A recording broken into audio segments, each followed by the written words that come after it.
मेरे और सबों को जय मसीह। फिर एक बार आप लोग के बीच में हेड नागपुरी गाना लेके आई हूँ। गीत का बोल है प्रभु चले आगे आगे। अगर आपको गीत पसंद लगे तो हमारे यूट्यूब चैनल को सब्सक्राइब करें।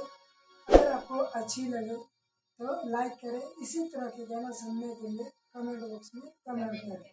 सबको जय मसीह।